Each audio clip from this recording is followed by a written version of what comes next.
Greetings, everyone, and welcome to City Lights Live, the virtual extension of the City Lights events calendar. I'm your host, Peter Maravellis, and tonight, City Lights, in conjunction with Oxford University Press, is pleased to bring you Ian Johnson in conversation with Bao Pu. We are celebrating the publication of Sparks, China's Underground Historians and Their Battle for the Future by Ian Johnson, published by Oxford University Press. Before we begin, as is customary, I would like to remind everyone, we are beaming to you from the unceded ancestral homelands of the Ramaytush Ohlone peoples. We would like to take this moment to offer our respect to those who have come before us as stewards of the land. Oftentimes, our impressions of China are shaped by mainstream media narratives that depict China as a place where the state police apparatus has pretty much squashed all free thought, and that the development of artistic and philosophical and political discourse is all but gone. But this is really far from the truth, as the book that we're celebrating tonight paints a very different picture of China's cultural landscape.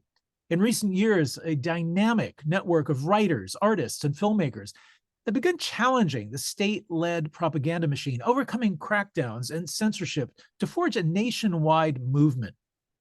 Utilizing digital technologies, guerrilla media posts, grassroots journals, and underground film, this new generation of activist historians is wresting control of historic narratives from the police state and opening up a new era of transparency in a battle to shape China in the next century.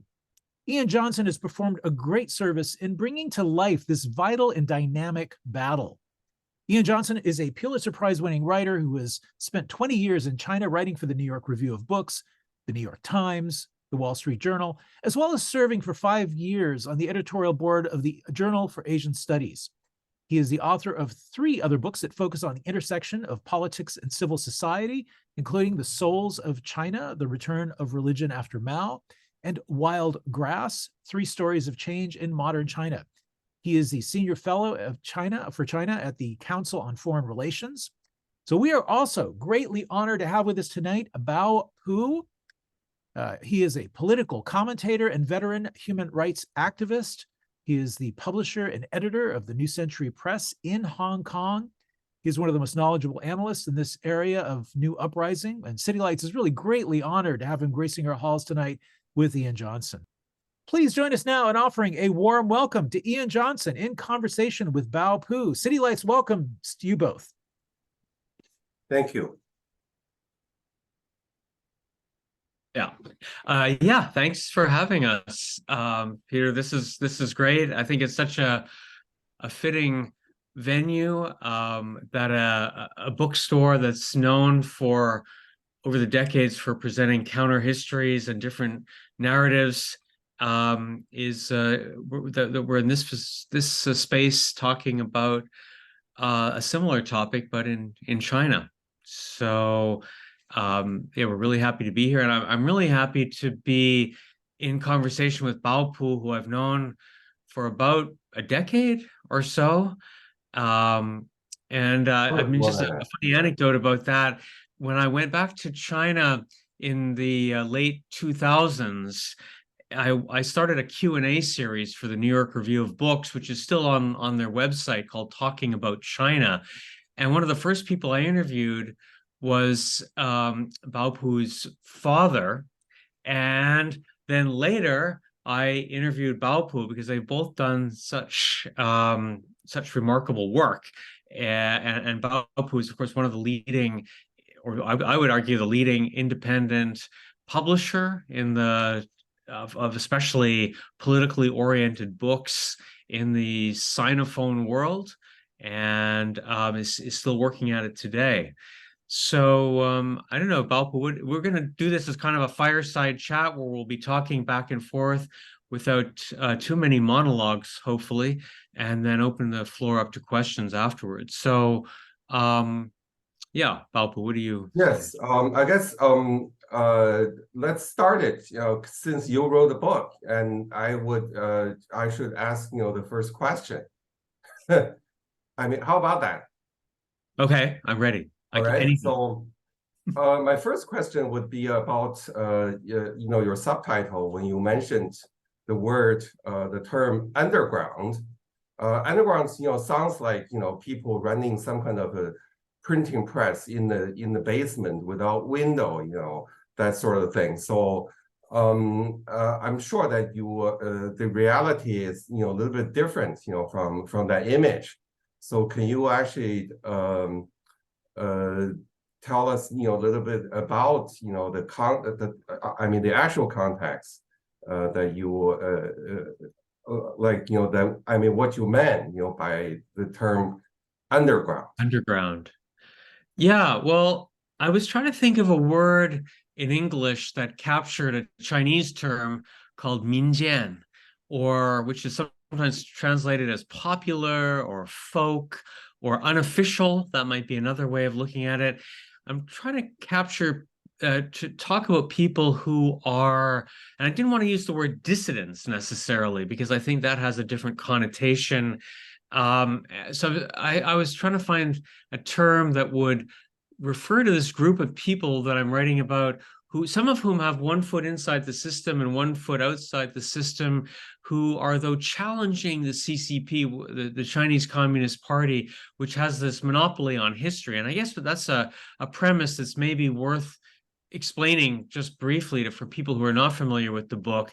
As we all know, history is important in every country. It's super important in the United States, where people are debating issues that go back centuries, such as the centrality of slavery and in the founding of the United States. In China, it's especially important. I'd argue even more important, because in the telling of the Chinese Communist Party, the CCP, history brought the party to power to save China. And before that, for about a century, there was a century of humiliation when China was laid low, carved up, and it was only the CCP that kind of saved China. And because it's doing such a great job in running the country, it should be allowed to continue ruling indefinitely into the future.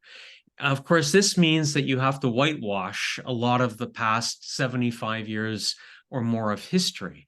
And the party has a huge array of people at its disposal, from journalists, academics, people who make museum exhibitions, who write television series, who make movies, who make video games, tourist attractions, that are all on message and basically controlled by the party to push this story that the CCP is essential to China. It has to be in power. Only the CCP can run China. And the people I'm writing about challenge that. They say that's nonsense, that there have been a lot of problems over the past 75 years, and they're trying to highlight those issues. And so I call them underground historians. I think it has a bit of it does capture the asymmetrical battle, because there's no doubt that the state is big, powerful, and has huge resources at its disposal, but that there are these people who are fighting back and pushing back against this. Right. So the follow-up question is, since they're kind of underground, how did you find them in the first place? Well, people who are engaged in this kind of thing in China, it's not too hard. Once you start talking to a few people, you read their books, you look at who wrote the books, start talking to people and ask for introductions. One of the first people I did in that Q&A series was Yang Zhisheng, who's a very famous historian in China, formerly a journalist, who wrote the definitive history of the Great Famine from 1959 to 1961, when up to 45 million people died of starvation. So, you start talking to people like that and yourself and others, and they recommend other people who are doing things, and you just send them a note and say, would it be okay? I lived in China for 20 years and I worked on this book throughout the 2010s. So it wasn't like I was in a rush. I wasn't sort of, I've got a month in China, I got to find all these people. I could let this play out over a longer period of time and interview people, find out when they're going to go into the field to do their research, to do filming, and follow them when they go out and do that. So I had time. I mean, no doubt this is actually, from your years of, experience of living in China. And let's actually focus on the book, because the structure of the book, it's complicated first of all, you have a time sequence, the history, present, and future. And also you have a geography, you have a map of China shows, everywhere where you interview people, and also the selection of the topic is oriented by the people that you choose, to profile. So, what is your, so to speak, event horizon for your book? And explain, a little bit about the structure that I find, fascinating, the way that how you actually organize this book. Yeah, I was really influenced by the concept of places of memory. It goes back about 100 years to the French. One of the early founders of memory studies, Nora, his idea of lieux de mémoire, places of memory. And when you look at the map of China, because this long continuous civilization, almost anywhere you go, there are these places that are pregnant with meaning. Some of them are famous and known to every school child in China, but many of them have acquired meaning over the past 75 years as places where there were notorious labor camps and so on. And I structured, as you mentioned, past, present, future, but it moves basically from the west of China, which is where the Communist Party had its kind of like its origins, especially in the period during the war, during World War II, when the party was holed up in this base area there in a town called Yan'an. And it moves then to the heartland of China, and that's the section that's the present. And then the future, it moves to the extremities of China and even overseas, where there's a lot of this interplay that's going on between people who are inside and outside China in telling these counter histories of China. So I did that. And then at the same time, I guess I have two main characters who go with us from the beginning to the end of the book.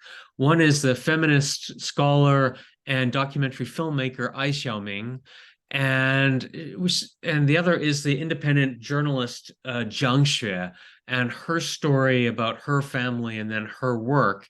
And these two people take us from the past, based on their research into the 1940s and 50s, all the way up to the COVID lockdowns of the past couple of years. Right. I have to say that, from the way that you organize the book, it provoked me in thinking about the present and future. What exactly is the link between them? And so here's another question about this. The future, future is about the young people, and the how do you what is your sense between the present and the young in the shadow of history, and the young people representing the future, right? Yeah. I think a lot of people are influenced by things that they experienced directly. So if you grew up in the Cultural Revolution, you'd probably be quite interested in the Cultural Revolution. And many of the people who researched the Cultural Revolution grew up in that period. Most of them are growing older now.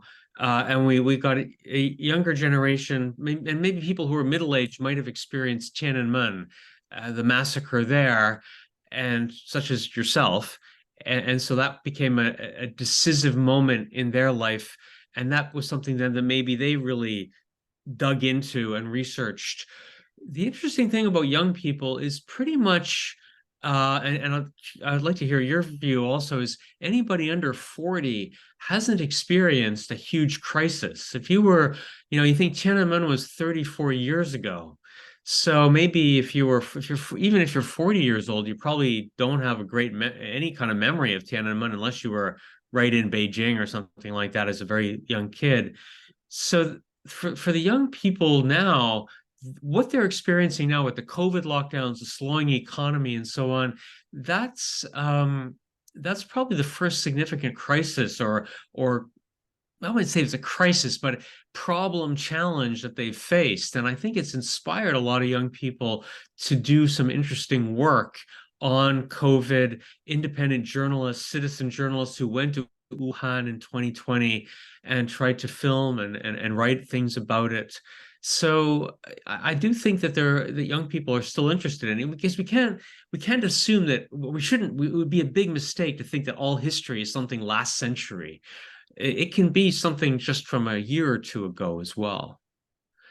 And I wonder how you think about that also, because you also see, you've published a lot of books that challenge the party's monopoly on history. Do you see the format of that changing, or maybe more film, videos? This is actually, precisely the impact of your book to me, that gave me a sort of give me a chance, to think about, how these young people's attitudes, today in relationship with what happened in the past.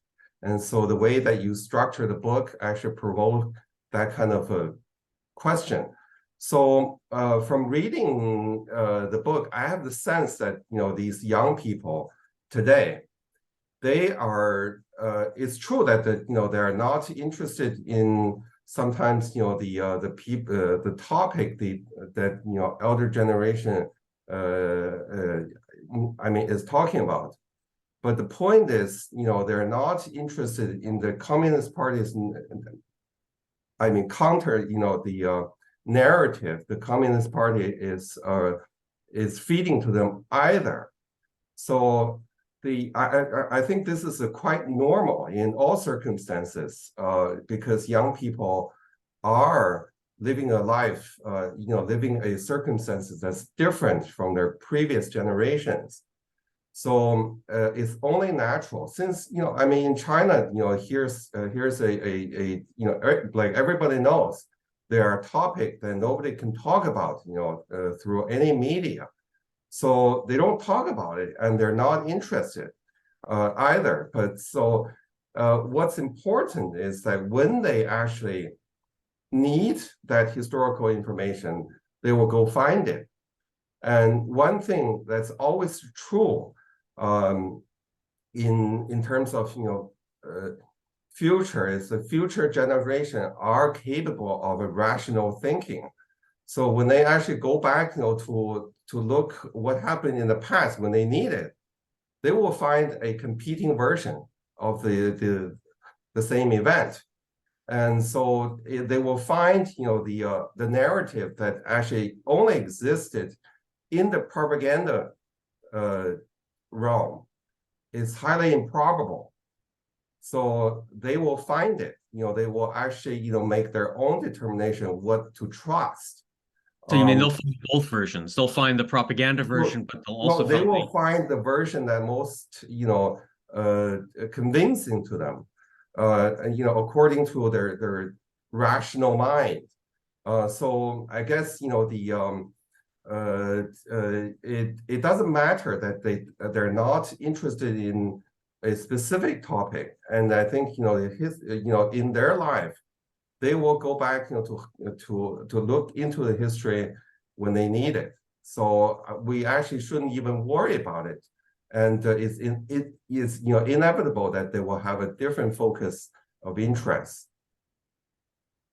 Yeah, I remember we were talking about this the other day, and I was asking you whether you thought the government's version would win out, and you were talking about the power of the truth, which is sort of, it sounds simplistic in a way, but I thought it was a very profound idea, that one of the problems the government has in pushing its version is that it's often just not telling the whole story. It's not telling the truth. And that when you begin to evaluate these different versions, the government's problem is that it's often telling untruths and having to construct stories around that, which then don't sound so convincing, right? Right. The notion of truth is not the the concept that actually normally exists, in the Western intellectuals. I guess for truth is like you can never for any one person that you cannot possess the truth. I mean, that's a fact. Not even the Communist Party can actually own the truth, and you can actually approach understanding the truth once the event has happened. The truth, in this context of historical event, is like the real events that happen in history usually are littered with debris, flesh and bones, and all the evidence that actually left behind. And these are the evidence that people can find, can consult with, can piece together what happened in the past. So so this actually gives the difficulty for the propaganda machinery. And so if they create something that's not true, it only exists in the realm of a propaganda. So as in comparison with the real events that happened in history, they cannot reproduce the same kind of evidence and the things that a real event would left behind. So later generation will find the real event is highly probable, and in fact the fictional event is highly improbable. For example, the young people nowadays, when they were told, and these are the stories that continue to be fed to young people today through propaganda or educational system, that their past heroes that actually feed to the population through the propaganda machinery. And for example, Lei Feng, the soldier, the model soldier who served the cause, for doing the good things, who's always willing to help people. And those kind of heroes are nothing but mummified among the young people's mind, because when they actually when they hear the story, they thought, oh, I mean, if you put me in that kind of situation, it's highly improbable that I will sacrifice my life, for the things that you were talking about. So there are profound sense from the part of the people who's running the Communist Party propaganda machinery, that they are actually losing the narratives. Yeah, no, I think that's exactly right. One of the people I talked to in the book is this fellow named Zhang Shehe, or Tiger Temple, Lao Hu Miao. And he's not a great thinker. And I was asking him, why are you doing this? Why are you doing this? And he said, I don't know all about theory. All I know is that I have to record these people before they pass away. And so he was interested in recording people from the Cultural Revolution and child laborers who had worked on this railroad. And to get that on record so that future generations, young people and others could access this information when they need it. So it's almost like a message in a bottle to future generations, because he knows that right now independent film festivals don't exist. You're not going to be showing this film on Chinese Central Television or anything like that. But he wants to get this thing down so that future generations have access to it in some way. There's also a very important aspect, is the today's fast-changing media environment and impact, to the both propaganda machinery and also how it's been perceived among young people. Particularly, they're the one fast, using new means, to get their information. And the what's interesting is, those who were the event is actually true. It's been kind of believed even by the propaganda machinery of the CCP.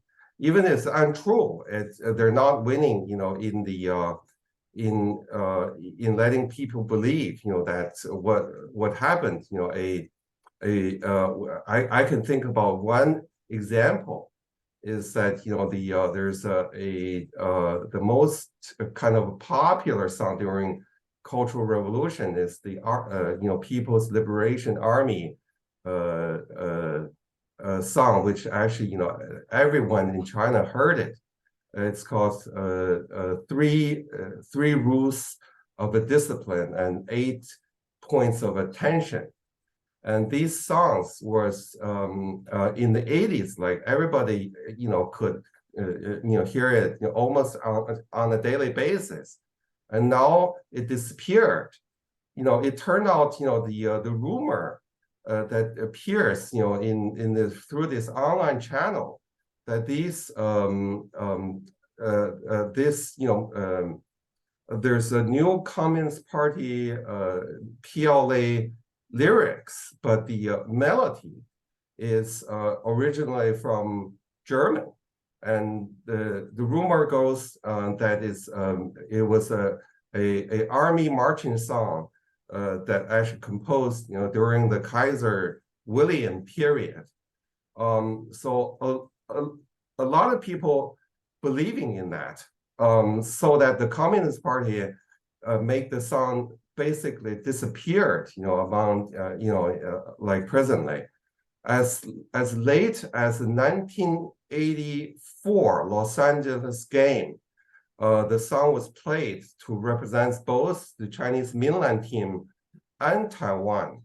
And it turned out the song is Chinese and can't be German because, it's composed in 5-tone scale and not the 7-tone, so most of the people who believing that this is a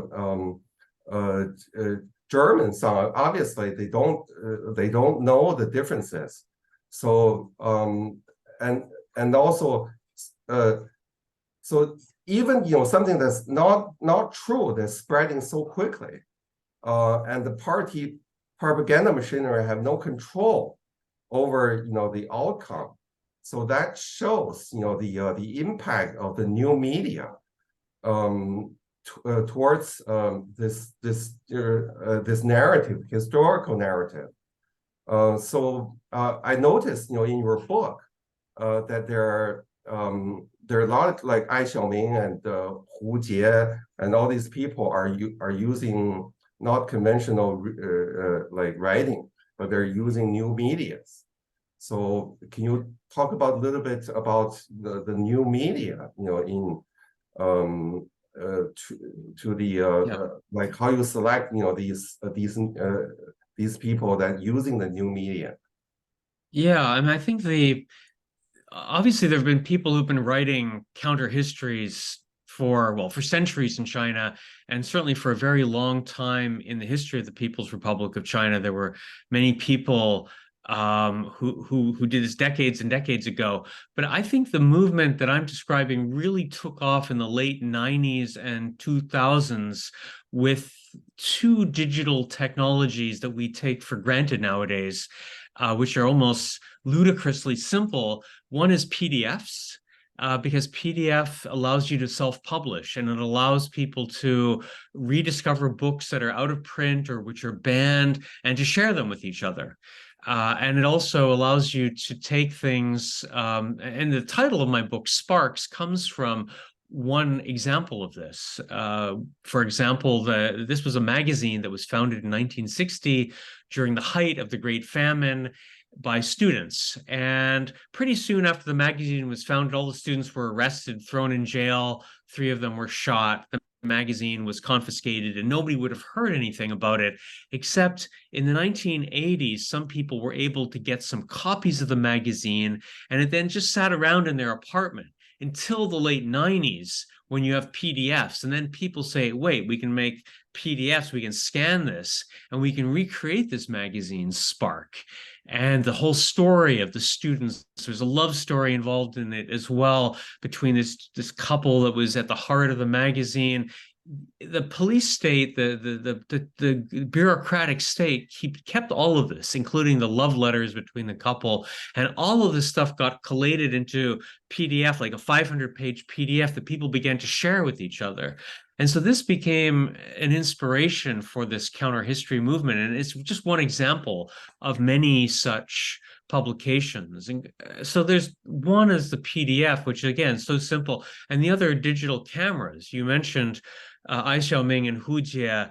They're just two examples of people who have made hundreds of films over the past 20, 25 years that challenge the party's monopoly. And it's only possible because of digital cameras. Because if you think 30 years ago how hard it was to make a documentary film, you had to have a big camera, you had to have an editing suite, you had to have cutting equipment and so on and so forth. But now you can do all this on your laptop, and that's created this amazing kind of outpouring of film, and some very ambitious films. Hu Jie, he and Ai Xiaoming, they're very familiar with the great filmmakers of the Holocaust. For example, Marcel Aufus, Klaus Lanzmann. They've watched, I think Hu Jie said he's watched Hotel Terminus over and over again, Shoah, these kind of films. They just dissect them. They're very autodidactic, a lot of these people. They've never been to film school, but they make very ambitious films that are 4 or 5 hour long films. So that, I think, is something that helps explain how this movement got legs. It's using this kind of technology. And then on the newer side, people make shorter things, of course, because they can they can use their phones and upload, thanks to VPN, virtual private network technology, which a lot of people have in China. Obviously not most people, but there's still a lot of people have it. They can upload this to YouTube or to Twitter and use that as a marshalling yard. So we saw that a year ago with the white paper protests, that there were a lot of people who were using this kind of technology. So I think that kind of thing makes it's kind of like a weapon of the weak. It doesn't make them an equal to the propaganda apparatus. They still have all the advantages, but it is something that people can use to challenge the state. Right. One of the impact, from this changing media environment, I think, from my point of view, that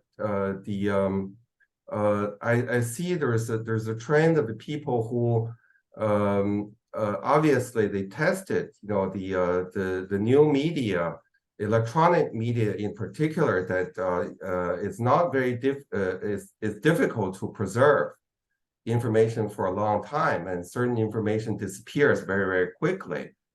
So here's the from what I can see, the paper books in the book are printed in paper form are still it's not going to go away soon, because people are using, despite the censorship, the printing cost is getting lower. So people, there's a trend, in mainland China, that people just print a few copies for themselves, a few hundred, sometimes, not for selling, but giving to friends. So this is I guess qualified, for underground printing, and but it's not going through the normal commercial channel. A lot of people are compelled, to do that. So I think, they realize that, even if there's only one copy left, many years later, and still there, but if you keep it, in the electronic form, and that actually might lose more quickly. Yeah. So, Right. No, that's true. There's certainly the printed word and on paper has a power to it. One example of that was the journalist I mentioned, Jiang Shui. She wrote an article on the magazine Spark for the Hong Kong magazine Today, Jintian, that Hmm. Beidao edits. Right. And after he emailed her a PDF of the whole magazine, it's like 200 pages, and it was a color PDF, and she took it back to her hometown, and she wanted to go to get she went showed it to a friend of hers who works in a small printing press, like a photocopy place, and he was so moved by it. He said, "Oh my God, you've got this story here." So he printed up like 20 copies of it and bound it exactly as if it were the real magazine. So it was kind of like a pirated version of the magazine, but it looked exactly accurate. And then she could give it to her father and to other people in the town where this magazine had existed in 1960. And so, yeah, you're right. I mean, just having a few copies sometimes really matters a lot. Right. Um, I guess the I want to ask you about the your book is obviously oriented towards the future. So what is your projection of the future, given your experience of writing the book? Tomorrow will be better and better. No, I'm well, I mean it's Oh, easy right now to be super pessimistic about China. I mean, I think that's certainly in the West, and sometimes in my work I go down to Washington and speak to people, and everybody is pretty negative about the future of China. I think overall people in the West, it seems to me, think the surveillance state has won and that nothing will change in China. But I think there's a saying, there's a famous sort of saying by Havel that he says the face that a country gives you, it's a mistake to think that the face that a country gives you today is the only face it will ever have. And that you don't know what potentialities lie inside the people of a country. And he wrote this in 1987, and of course, just before the Iron Curtain fell in Central and Eastern Europe. So I think it has quite a lot of impact, or a lot of relevance for China today. I think that this questioning and searching and challenging of the party's version of reality is going to continue in the future, and that probably if you look at the next 5 to 10 years, it's not going to be as smooth sailing for the party as it has been over the past 30 or 40 years, because when you have double-digit economic growth year after year, it papers over a lot of cracks in society. And so there are a lot of people who may say, yeah, I really don't like the Communist Party, but things are getting better. My kid can go to college. We just bought our apartment. Let's not rock the boat. But when you have 25% youth unemployment and the economy is not growing very well, and there seem to be a lot of missteps, a lot of weird things happening at the top of the government. The foreign minister disappears, the defense minister disappears, and all this kind of thing. I think a lot of people begin to wonder, and the COVID lockdowns, that's another thing, the mishandling, especially the last year of that. A lot of people think, well, maybe these guys are not meritocratic geniuses like they say they are. And maybe we need to look for other alternative explanations for reality. It's like the Matrix has some warp in it, and people begin to say, hey, this isn't the only reality that's possible. So I think there will probably be more demand for these kind of counter histories going forward.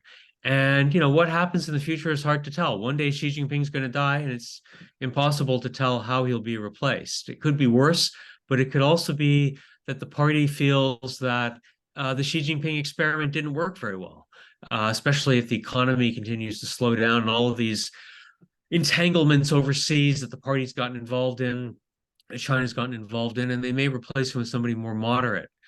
So it's right. Yeah, let's I actually just want to respond to what you just said. please. So you I from reading the book, I noticed that you yourself included have this sense of like darkness and the kind of a pessimistic view about the future, and I really think it's not that bad. it's not that not the and the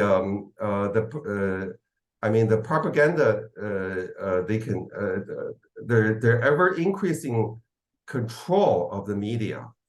How do you interpret that? I mean, is this a sign of weaknesses, or is it a sign of strength and winning?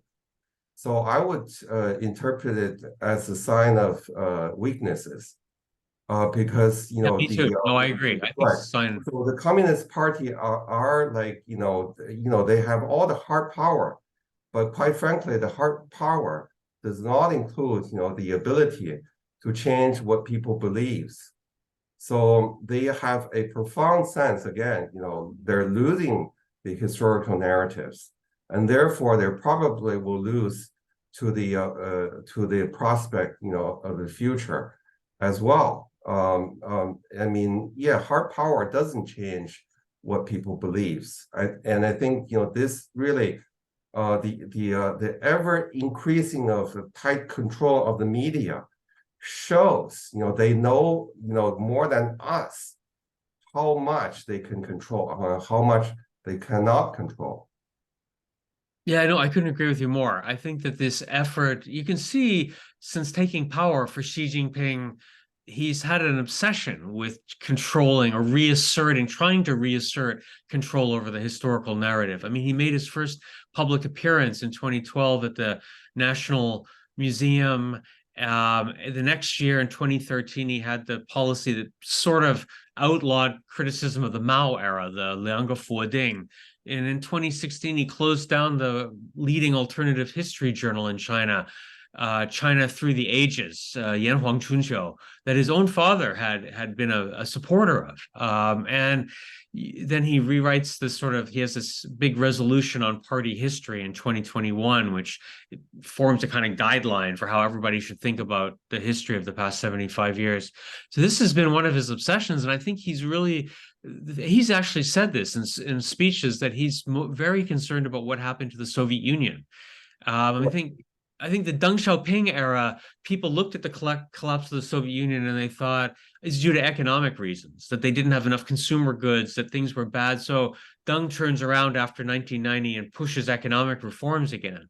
For Xi Jinping, it's ideological. He thinks the Soviet Union collapsed because Gorbachev allowed too much glasnost, too much openness, too much challenging of the Communist Party's history, the Stalin era, unearthing the bones from the mass graves. And he thought, this is a critical mistake, and we're not going to do this.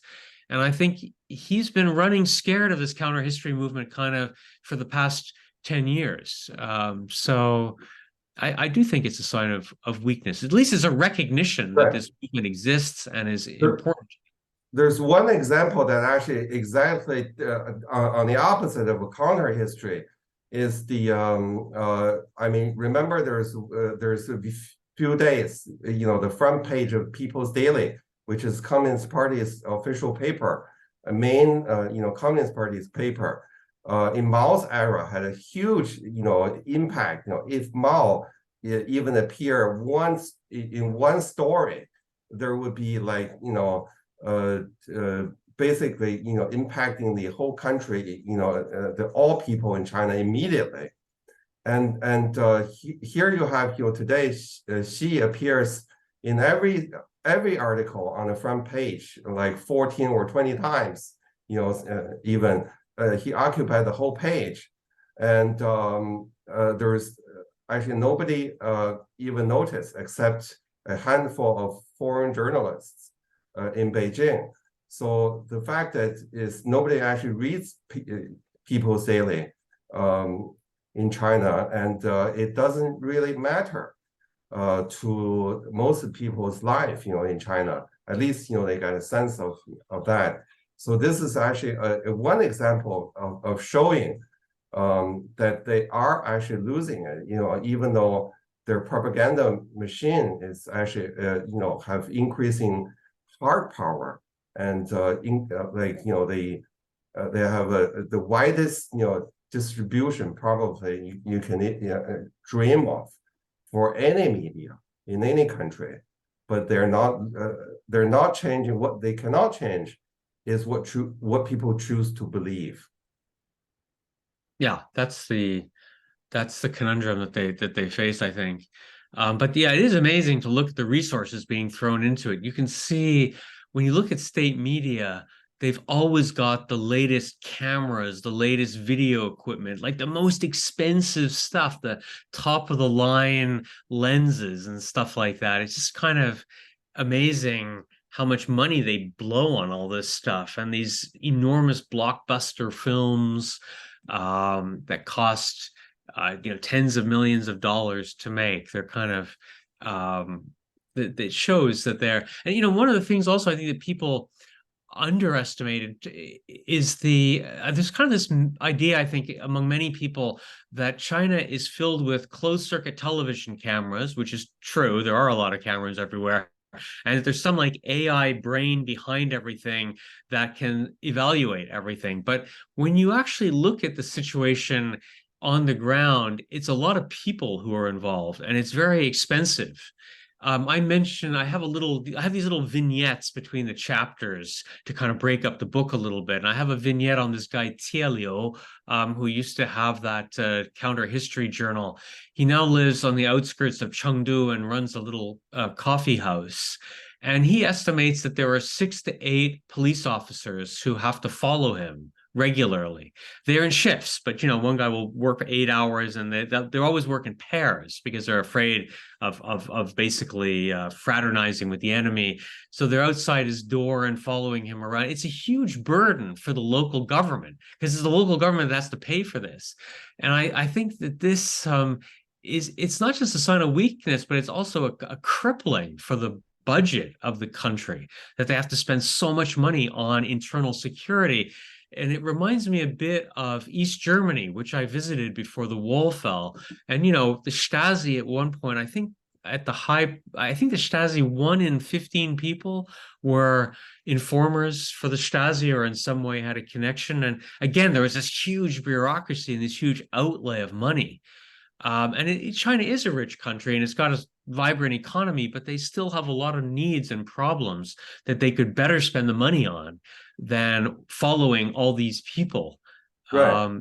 I think they know actually more than us, that the increasing budget and increasing material resources would actually met with a kind of reduced efficiency. So the more resources they put in, the less result they will get. And I think that trend has not been reversed. Yeah, that's right. I think they can't really control all of the stuff that's going on.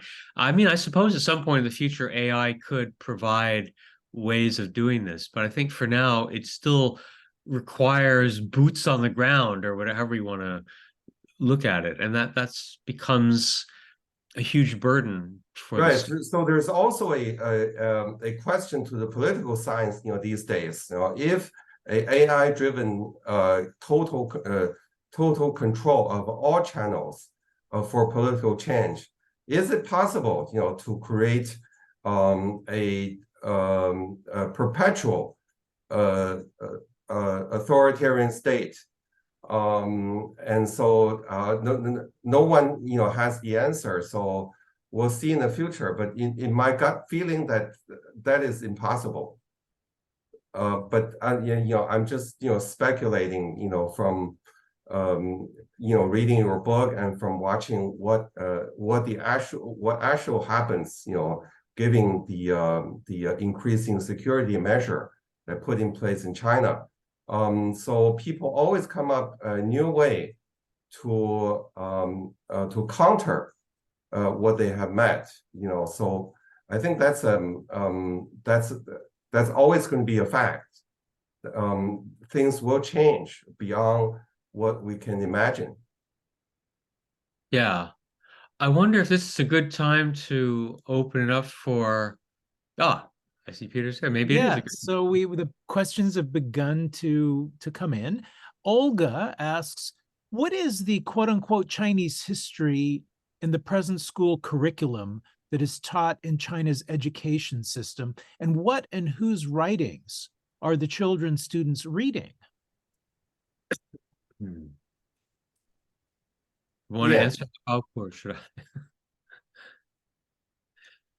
Well, I mean, I could just basically say the the overall story that all school children learn is that, as I was mentioning earlier in the talk, that China was laid low in the 19th century.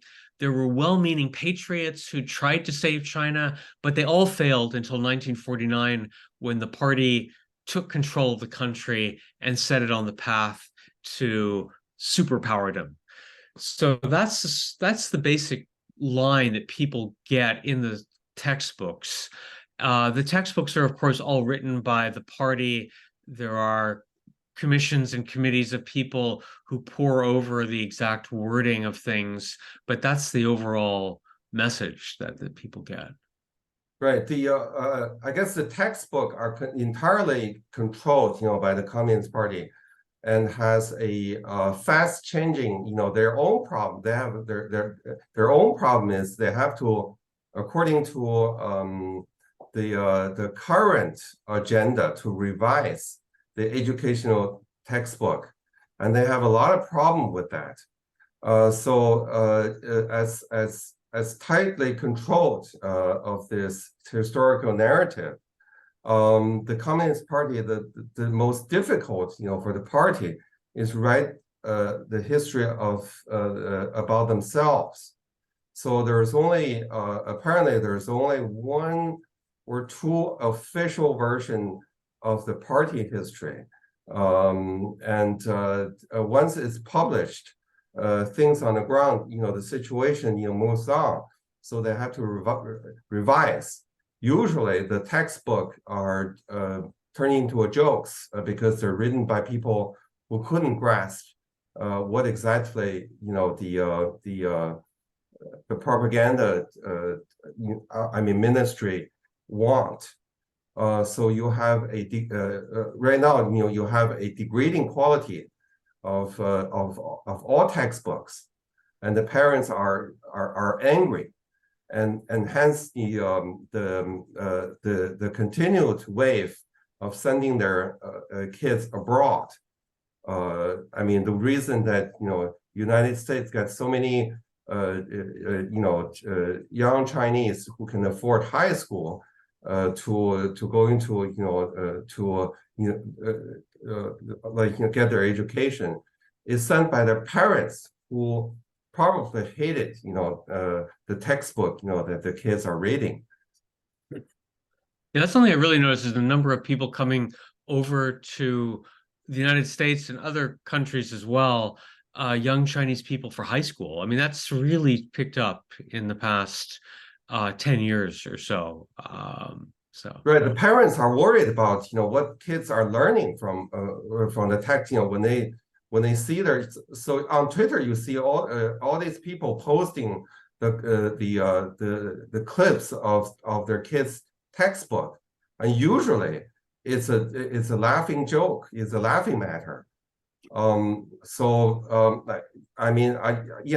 do worry about what most what the kids are reading, but I think if the kids will eventually they will grow up, and they will all basically will have a capacity for rational thinking, and if you do that, then the effect of the textbook is questionable. The limitation of how far they can go to program people's mind is highly questionable.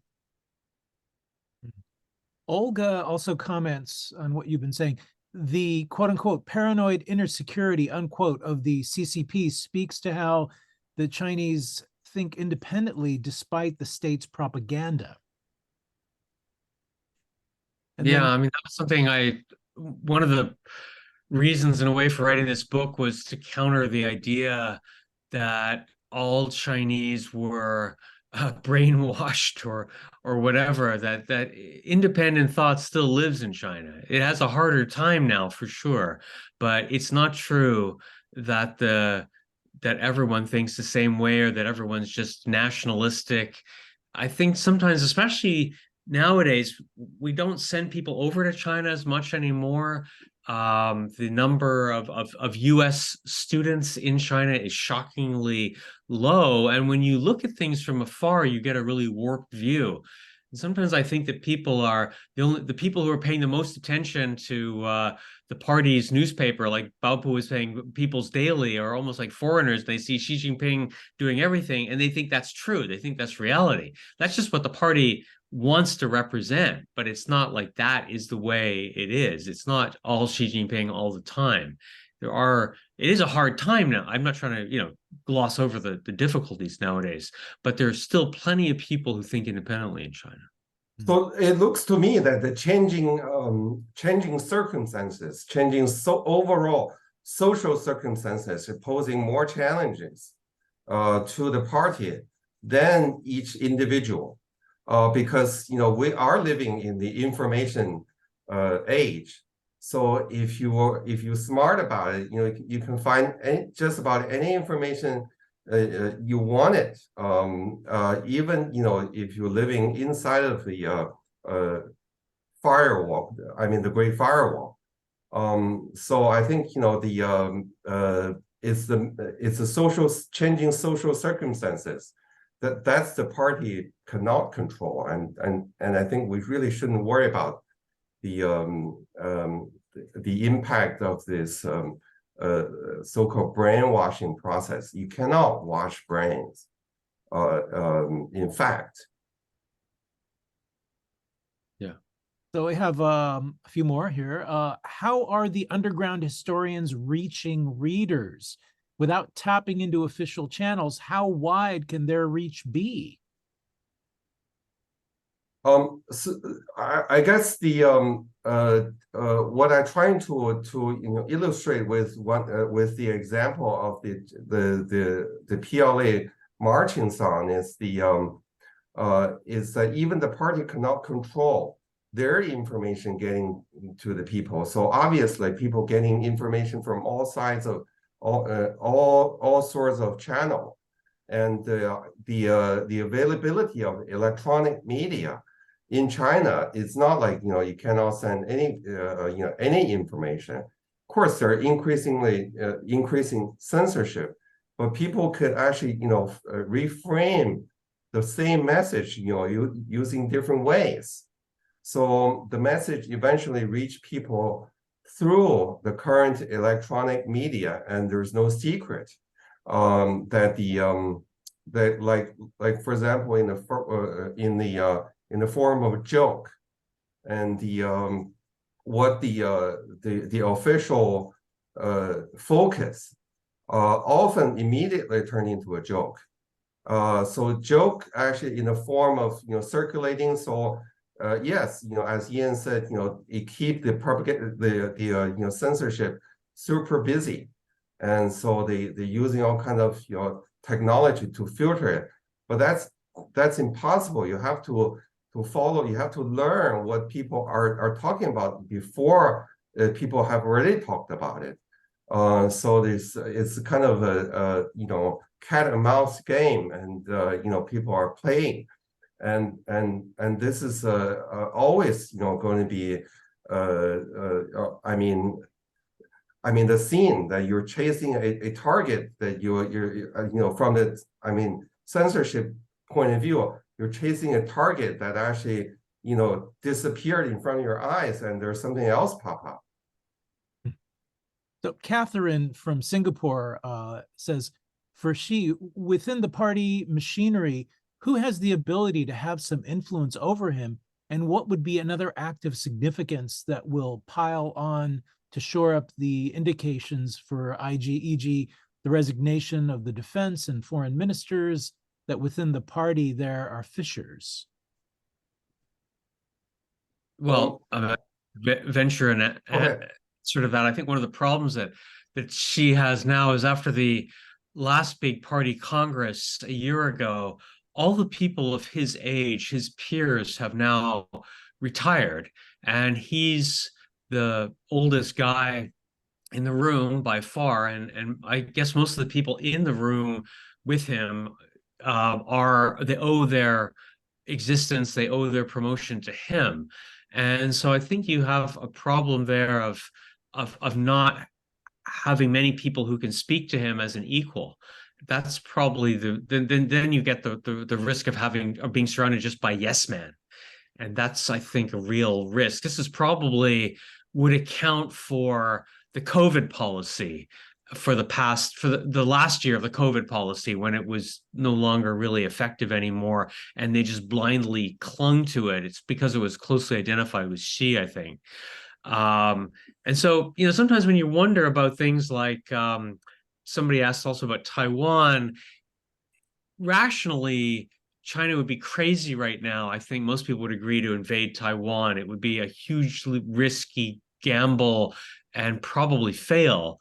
But people might have said the same thing about Vladimir Putin and the invasion of Ukraine, that this would be a highly risky and move, but yet he did it in a very reckless way, probably because he was surrounded by yes men and nobody dared tell him anything different. So the risks for China right now are that Xi is really just surrounded by people who aren't able to give him advice, and he doesn't get any good advice from people. That's also the feeling that I got. I mean, I have no inside information, and I can tell as far as I know, nobody actually know what actually Xi really thinks, because we just don't know. But there is only one thing that I sense from what happened, in the official dome, is I have a sense that apparently Xi has no control. He's still battling with the total control of his own bureaucracy. And I think that's actually unprecedented, because the Communist Party leader, a stable Communist Party leader in China would always be in full control, at least his own bureaucracy. So I think the phenomena that the changing, removing of official shows there's certain kind of frustration, but again, that's pure, speculation on my part. Well, we find ourselves at the top of the hour. Gentlemen, are there any parting thoughts? Well, I think let's go back to Ian's book, and I think the book, how it's structured, I really benefited, at least for me, to think about it, the current situation in China, and he gives details, and there will be a lot of if you thought for if you think about yourself, there are a lot of information that you can actually draw your own conclusion about it, and I'm sure many people can draw different conclusion. I think it's really a book with a value and with a rich detail and well documented. Now, I guess the only thing I would just say is another goal I had from writing the book was just to bring these Chinese thinkers into our consciousness more so than they are now. And one of the things that sort of irritates me, many things irritate me, but one of the things that irritate me is that it seems like in the Cold War, the big thinkers from Central and Eastern Europe, Havel, Kundera, filmmakers like Milos Forman, they were kind of household names among educated people in the West. But you can't say the same thing about Chinese thinkers, writers, filmmakers, and I think they need to be.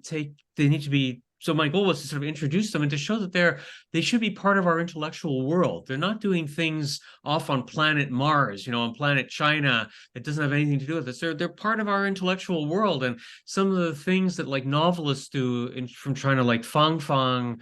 It's very similar to what novelists in the United States do, like Saidiya Hartman and her efforts to recreate and bring back to life the enslaved person's experience. This is what people like Fang Fang try to do for the political campaigns of the past, for which we don't have always a lot of documentary information. And so, I think that it should show that this is part of our world and our shared humanity, rather than being something that doesn't have anything to do with us. Even if we don't care about the specifics in China, to know that there are people working on these issues in similar ways, I think should be of interest. I mean, I totally agree. You know, the having a one thinker influence all population, that phenomena is it's over. I mean, both in the West and elsewhere, and China is not unique to it. So you have more information and different multiple I mean opinions that's available. And so I guess it's not unique in China that there's no a overwhelming figure that influenced all population, and that era is gone. Well, I want to thank you both for gracing our virtual halls. This has been such a compelling, really eye-opening conversation. So Ian Johnson, thank you for writing this very crucial, very important history. And Mr. Bao Pu, thank you for joining us tonight. It's such a wonderful to have you with us, and really wish you the best in your ongoing struggles and the good work that you're doing. And such a pleasure to have so many of you in the audience from so many other places joining us as well. You help complete the circle as always. I want to remind everyone, we have posted links with which you may purchase copies of Sparks. Better yet, if you're in the neighborhood and in the Bay Area, come on down and pay us a visit, browse our stacks.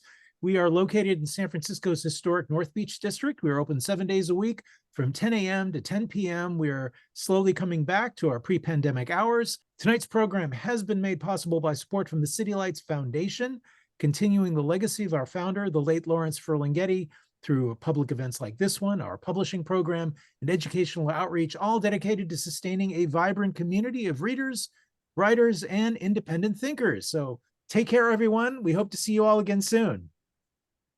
Bye.